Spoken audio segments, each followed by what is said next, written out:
अगर लाठी में दम होगा, आरएसएस की लाठी से किसानों की लाठी 4 अंगल बड़ी होगी तो ये हारेंगे।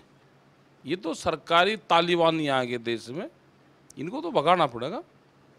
ये देश तो ठेके पे जा लिया और इसमें तो फाइनेंशियल मैटर फंस रहा। अब तो लुटेरे आ गए देश में, लुटेरे कोई बातचीत से जा करे, इन्होंने देश पर कब्जा कर लिया। क्या कोई नया आंदोलन करना पड़ेगा या फिर अब किसी और तरीके का सहारा लेना पड़ेगा? क्योंकि आंदोलन तो आप कर रहे हैं, उससे तो फर्क पड़ नहीं रहा। पड़ जाएगा, 1 आध साल में फर्क पड़ जाएगा। ये क्या किसान कहीं जाने लग रहा।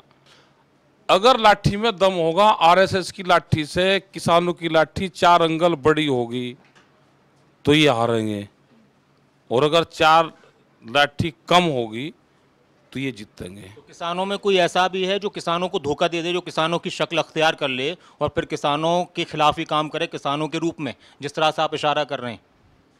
अब पता नहीं, वो तो आएगा कोई तो सामने आ जाएगा, कोई धोखा करेगा। अब किसान सब मरे हुए से क्या धोखा करेगा, क्या करेगा। ये तो अपनी लड़ाई किसान को खुद लड़नी पड़ेगी, अपनी लड़ाई खुद लड़नी पड़ेगी। सड़कों पर फिर बैठना पड़ेगा, फिर आंदोलन तेज करने पड़ेंगे। किसानों का सबसे ज़्यादा नुकसान देश में, जब भी इलेक्शन हुए आज़ादी के बाद, हमेशा किसानों की बात हुई, किसानों के बारे में बात हुई, उनकी समस्याओं की बात हुई। सबसे बड़ा नुकसान किसानों का देश की किस पार्टी ने किया है? ये तो सरकारों ने ही करा, उसके साथ में हिसाब किताब में गड़बड़ करी। हमारे पूर्वजों को तो लगा दिया खेती में कि खेती में काम करो, स्कूल तक जाने नहीं दिया। भाई उन्हीं स्कूलों में हमको भी पढ़ा देते जिसमें ये पढ़े। आप ये कह रहे हैं कि धोखा सबने किया है, किसी ने कम किसी ने ज़्यादा। किसी ने कम करा, किसी ने ज़्यादा करा, पॉलिसी ने करा। हाँ, ये तो पॉलिसी पे वो है भाई, जिसने धोखा करी वो सरकार चली गई।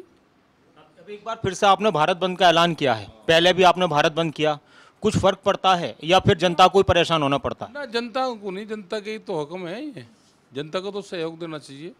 जैसे पंजाब यूनिवर्सिटी है, इसको भी प्राइवेट करेंगे धीरे धीरे। बच्चों के हॉस्टल में जो बच्चे रह रहे हैं उनको धीरे धीरे बाहर निकाल लेंगे। जो यहाँ पे फैकल्टी होती थी, जो यहाँ पे चुनाव होता था, उसको भी धीरे धीरे प्राइवेट उसमें ले जा रहे हैं। जो उनका वो होता था कि 51, 52 और 65% तक लोग चुन के आते थे पब्लिक से, वो धीरे धीरे कमज़ोर कर देंगे। तो फिर जो सरकार चाहेगी वो होगा। अपने वीसी लगा देंगे इनमें।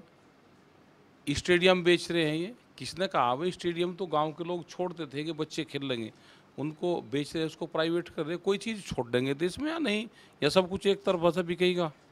ये तो सरकारी तालिबानी आ गए देश में, इनको तो भगाना पड़ेगा। ये देश तो ठेके पे जा लिया और इसमें तो फाइनेंशियल मैटर फंस रहा। अब तो लुटेरे आ गए देश में, लुटेरे कोई बातचीत से जा करे, इन्होंने देश पर कब्जा कर लिया।